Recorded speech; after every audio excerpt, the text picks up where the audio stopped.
جس کو انگریز کہتا تھا کہ یہ میوٹنی ہے، ہم اس کو جنگ آزادی کہتے ہیں، اقبال نے اسی کو سامنے رکھ کر کہا تھا کہ تمنا آبرو کی ہے اگر گلزار ہستی میں، تو کانٹوں میں الجھ کر زندگی کرنے کی خو کر لے، اور نہیں یہ شان خودداری چمن سے توڑ کر تجھ کو کوئی دستار میں رکھ لے، کوئی زیب گلو کر لے۔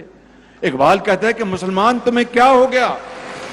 تو دنیا کو لیڈ کرنے آیا تھا، تم تو انگریز کے ٹوڈی بن گئے، ٹوڈی۔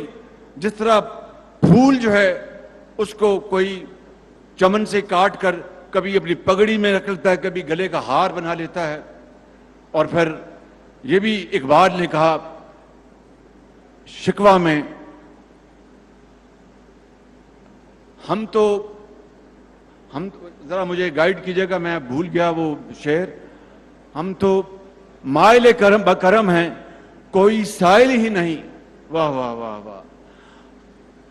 اللہ تعالیٰ فرما رہا ہے کہ اس کے جب جواب شکوہ کا تو ہم تو مائل بکرم ہیں کوئی سائل ہی نہیں، راہ دکھلائیں کسے راہ رہے منزل ہی نہیں۔ میں سمجھتا ہوں کہ یہ ہے وہ اقبال کا پیغام، کوئی لینے تو آئے، کچھ سیکھنے تو آئے۔ میرے انتہائی ذہین بچوں، میں آپ کو خدا کرے کروڑوں بچوں کے لیے اپنا پیٹ کاٹ کر تمام وسائل آپ کے قدموں میں نچھاور کریں اور آپ کو عظیم بنائیں۔ پاکستان